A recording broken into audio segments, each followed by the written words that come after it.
Hola a todos, soy Debbie Monblat. Bienvenidos sean a un nuevo episodio de Tzlil en el Medio Oriente, el programa donde aprenderemos en términos simples a entender el complejo Medio Oriente. Estamos acá con Margarita Arredondas Vidal, periodista especializada en Medio Oriente y Norte de África. Margarita, bienvenida. Muchas gracias, Debbie. Es un placer estar aquí contigo. Hoy vamos a movernos un poco al norte del mapa del Oriente Medio y vamos a hablar de la agitada situación política por la cual Turquía está pasando en este momento. Pero antes de llegar a la actualidad, quiero que entremos un poco en contexto y para eso tenemos que irnos a la fundación del país turco en 1923. Recordemos que Turquía se funda a partir de las ruinas del Imperio Otomano, un imperio musulmán de gobierno religioso que se mantuvo en pie por más de 600 años y ocupó en sus mejores épocas desde lo que es hoy Argelia en el norte de África, hasta Hungría en el este de Europa, hasta Somalia en el este de África, hasta Yemen en la península arábica y hasta Azerbaiyán en el Cáucaso Sur y todo lo que está en el medio de estos países, es decir, un territorio grandísimo. El centro imperial siempre fue Estambul, luego de su conquista, obviamente, y sus sultanes siempre pertenecieron al grupo étnico turco. Cuando cae el Imperio Otomano con la Primera Guerra Mundial, un general joven del ejército otomano llamado Mustafa Kemal, y luego conocido como Atatürk en el idioma turco, el padre de los turcos, lideró el proceso de independencia de Turquía que se enfocaba ideológicamente en separarse del pasado otomano y crear un país únicamente para el grupo étnico de los turcos en Anatolia, el nombre en ese momento de la zona que ocupa Turquía hoy. Como parte de esa ideología, Atatürk se empeñó a separarse del pasado religioso musulmán del imperio y crear un país secular o laico, moderno y occidentalizado. Eso abolió, por ejemplo, el título de califa, pasó la capital a Ankara, quitó el poder al establecimiento religioso, quitó al occidente a invertir en Turquía y hasta cambió el alfabeto del idioma turco de letras árabes a letras en latín. Cuento todo esto porque esta es una ideología que sigue viva en la oposición turca hoy en día. Por el otro lado está el presidente Erdogan, que se opone totalmente a lo que hizo Atatürk. Margarita, ¿nos puedes contar un poco sobre la ideología del actual presidente turco Erdogan y por qué contrasta tanto con lo que hizo Atatürk al principio de la fundación del Estado? En primer lugar, decirte que, bueno, lo has resumido todo genial, muy claro. Y sí, me parece muy interesante que menciones a Ataturk porque es una persona súper importante para la sociedad turca, a pesar de toda la controversia que crea él por el tema de la represión a las minorías y demás. Es un personaje clave y además ahora para entender las protestas, porque en las protestas hemos visto cómo muchos de los eslóganes hacen referencia a Ataturk. Y bueno, de lo que estabas diciendo, efectivamente, Atatürk lo que quería era impulsar el secularismo, que la religión no estuviese en el Estado, y es precisamente lo contrario a lo que está haciendo Erdogan desde que lleva siendo presidente de Turquía desde el 2014.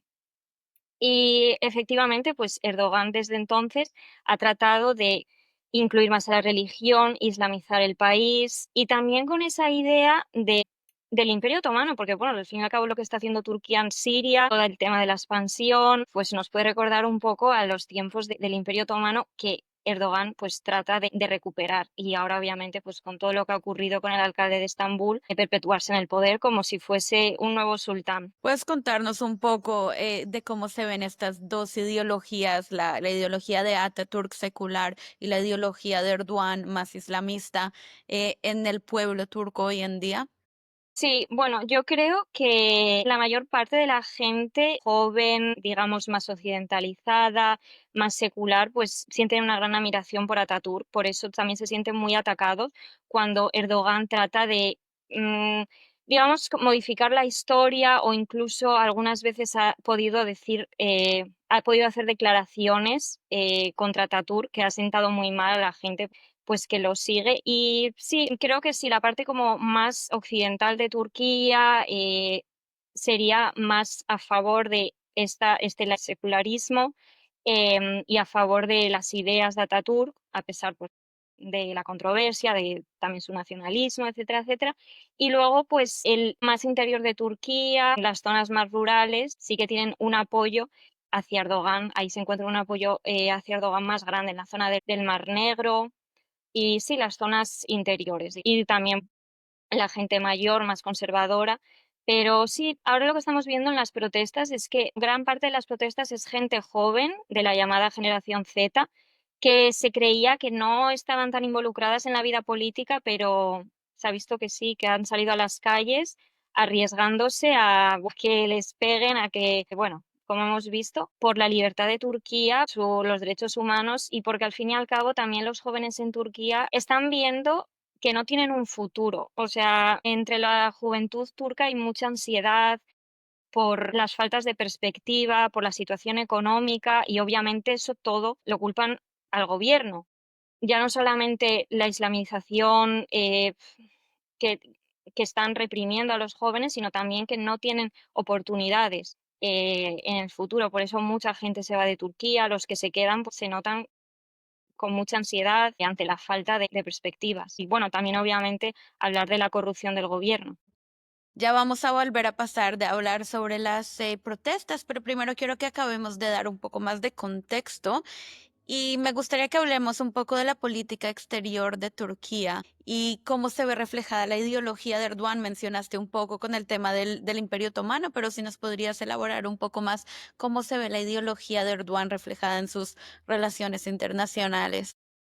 Bueno, pues por un lado me gustaría destacar respecto a la Unión Europea, Erdogan ha utilizado mucho el tema de los refugiados en forma de chantaje pues, para conseguir ciertas cosas de la Unión Europea, porque al fin y al cabo Turquía tiene a muchos refugiados en su territorio y entonces depende de él que esas personas lleguen a Europa. A Europa le interesa que estén en Turquía, porque si no, pues va a haber otra crisis migratoria. Y entonces Erdogan es consciente de ello y juega mucho con ello. Utiliza a los refugiados como peones en su política exterior para conseguir concesiones de Europa. Y luego, pues ahora creo que lo más notable sería todo lo que está ocurriendo en Siria. O sea, desde que empezó la guerra civil en Siria, Turquía ha estado apoyando a grupos islamistas contrarios a los kurdos y bueno, ahora pues se ha visto también todo lo que está intentando hacer, que quiere crear bases militares, también puede haber algún problema con Israel en Siria, veremos qué ocurre con ello.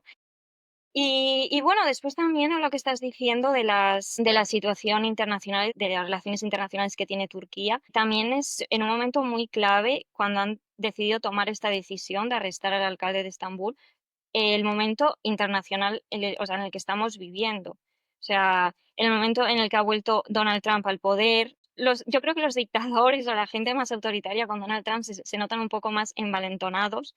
Y bueno, Donald Trump hemos visto que no se va a inmiscuir en esas cosas que no van a afectar directamente a Estados Unidos. Entonces, ha tomado esta decisión de hacerla justo en este momento que Donald Trump ha vuelto a la Casa Blanca.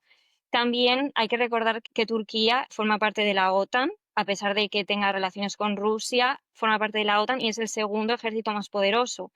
Todo lo que está ocurriendo en Siria, repito, o sea, todo lo que ha hecho ahora Erdogan de arrestar a Imamoglu, lo ha hecho en un momento clave.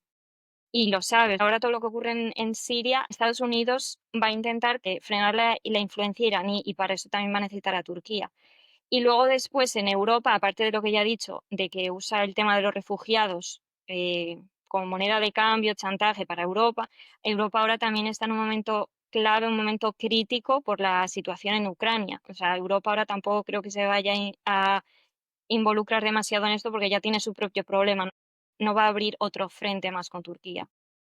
Y bueno, luego después también, ya que veo que tu podcast está muy centrado en el norte de África, también hay que mencionar toda la influencia que tiene Turquía en países como Libia, que también desde el inicio del conflicto ha estado enviando mercenarios a Libia, básicamente pues para defender sus intereses, también en la zona del Sahel. O sea, poco a poco y en silencio está defendiendo sus intereses en varias partes del mundo, tanto a nivel soft power, pero también pues enviando militares, armamento y demás. ¿Y cuál es el interés de Erdogan en hacer todo esto, tener influencia en países como Libia, en países como Siria? Bueno, en Siria está el tema de los kurdos, pero tiene también que ver esto con el tema de que ese era territorio del Imperio Otomano alguna vez. Sí, claro, o sea, yo es lo que decía, que me parece que Erdogan tiene mucho esa mentalidad de que él es el nuevo sultán de Turquía y ese, o sea, que el Imperio Otomano se ha ido, pero por lo que sea, Erdogan trata de revivirlo. Y en Libia, pues lo mismo. Quiere ser, sí, como hacer de Turquía un actor importante dentro del mundo musulmán, porque a pesar de que Turquía no es un país árabe, quiere seguir teniendo un peso clave dentro del mundo musulmán. Entonces, como dijiste, este es el setting en cuanto a la arena internacional, el setting perfecto para arrestar al alcalde de Istambul. Entonces, vamos a entrar un poco más en contexto, pero para que los que nos escuchen entiendan de qué se tratan estas protestas. El 19 de marzo de este año iniciaron en Turquía protestas masivas en contra del presidente Erdogan debido al arresto del actual alcalde de Istambul, Ekrem İmamoğlu, que también es candidato presidencial para el año 2028 por el Partido Republicano del Pueblo, partido de ideología camelista, o sea, de la ideología de Atatürk, que es el opuesto a la ideología de Erdogan. Margarita, ¿nos puedes contar un poco más sobre quién es Ekrem İmamoğlu?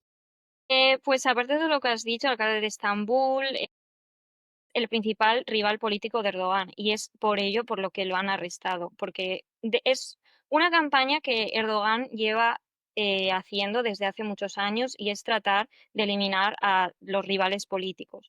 Imamoglu tiene mucha popularidad dentro de Turquía, iba a ser nombrado candidato a las elecciones presidenciales poco antes de su arresto y de hecho, a pesar de su detención, lo han nombrado así. Entonces, pues veremos, ahora él sigue en la cárcel como tantas muchas otras personas, incluidos periodistas, estudiantes, pero básicamente por lo que está metido en la cárcel, por lo que lo han arrestado, es por ser el principal rival político de Erdogan y una amenaza para él, al fin y al cabo.